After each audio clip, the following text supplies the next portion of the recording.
كل سنة وانتم طيبين.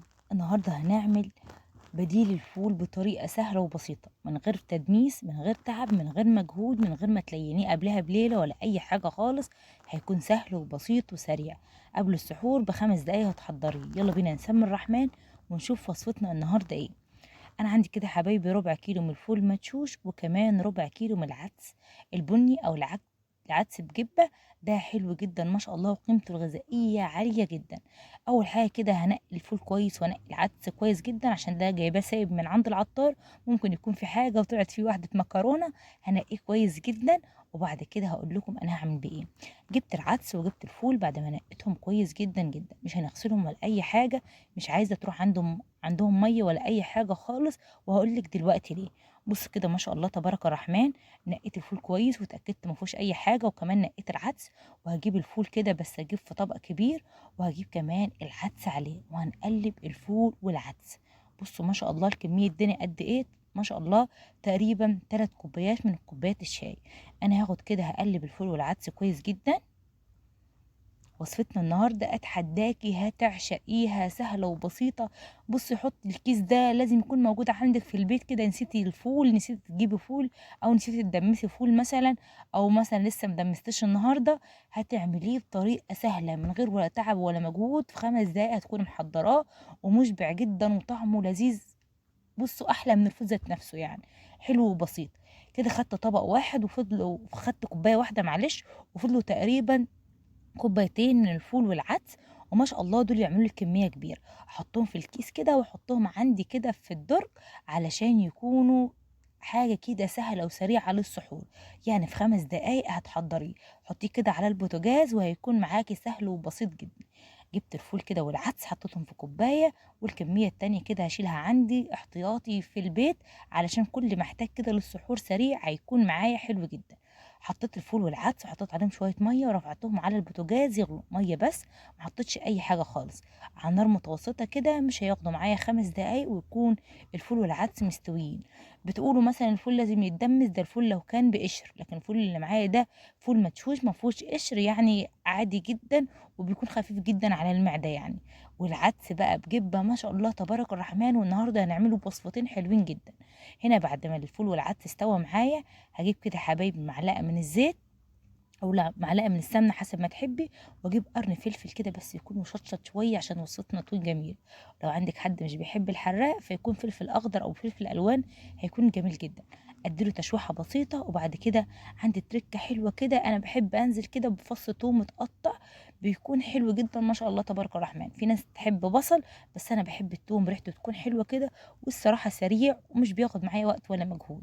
بصوا، هنزل بس تشويحه. انا مش هحمر توم ولا هحمر الفلفل خالص. هنزل على طول بالطماطم اللي معايا ما شاء الله، وقدر الله ما شاء فعل. شايفين اللي حصل؟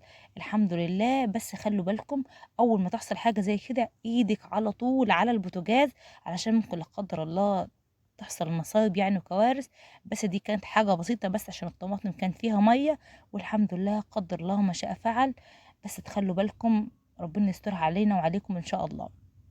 بصوا كده حبايبي، قلبت كده الطماطم والفلفل والثوم كويس جدا مع بعض. سبتهم بس يغلوا غلوة كده بسيطة. وبعد كده هبدأ انزل عليهم بالتوابل بتاعتنا الجميلة جدا البسيطة كمان. حبة صغننة كده من الكزبرة، وحبة صغيرة من الشطة، وحبة صغيرة كمان سنة كده من الفلفل الأسود، ونص معلقة من البابريكا. وأقلب كده تقليبة. وهنا عندي يعني في الخطوة دي كان خلاص الفول بتاعي استوى، يعني في أقل من 5 دقايق كنت محضراه.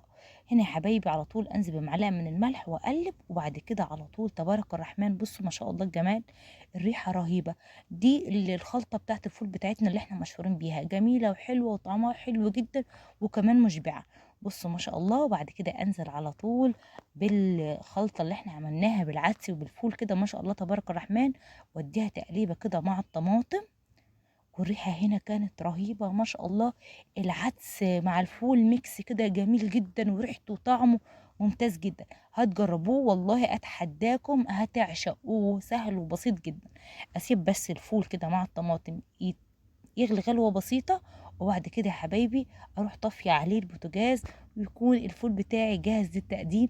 هنعمل مع بعض وصفة تانية من نفس الصنف اللي احنا عملناه، حلو جدا وسهل وسريع ما شاء الله تبارك الرحمن، بس الريحة قسما بالله رهيبة رهيبة رهيبة. هتجربوه هيعجبكم جدا ما شاء الله تبارك الرحمن.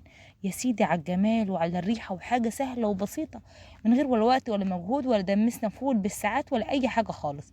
بصوا الجمال، تحفة تحفة تبارك الرحمن. هنا بقى اجيب كميه العدس والفول، يعني شايفين من كوبايه واحده عمل لي ما قد شاء ايه؟ الله اكتر يعني من 3 اطباق كده عملنا اللي بطماطم، ده كان خطير جدا بالطماطم والفلفل تبارك الرحمن. والساده بقى ده اللي من غير اي اضافات غير رشه بس شطه كده بسيطه ورشه ملح. حطي بقى عليه مكعب زبده مكعب سمنه بلدي، وشم الريحه والطعم الرهيب. حاجه سهله بسيطه ما خدتش معانا ولا وقت ولا مجهود ولا كمان تدميس. السمنه البلدي هنا رهيبه رهيبه رهيبه مع العدس والفول، خطيره ريحتها جميله جدا والطعم لذيذ ما شاء الله. يعني ما شاء الله كده من غير ولا تعب ولا مجهود، في 5 دقايق هتحضريها على السحور كده هتدمنيها ان شاء الله. بصوا وصفتنا النهارده من غير ولا تعب ولا مجهود، وطعم وريحه جميله جدا. اعمليه بالفول، اعمليه ساده زي ما انا عملت كده على حبه شطه وحبه ملح مكعب سمنه او مكعب زبده كده، والريحه والطعم والجمال يا سيدي يا سيدي. يا رب الوصفه النهارده تكون عجبتكم والفكرة تكون عجبتكم وتجربوها. كل سنة وانتم طيبين كده. اقدر اقول لكم في اخر الكلام صلوا على حضرة النبي العدنان. سلام.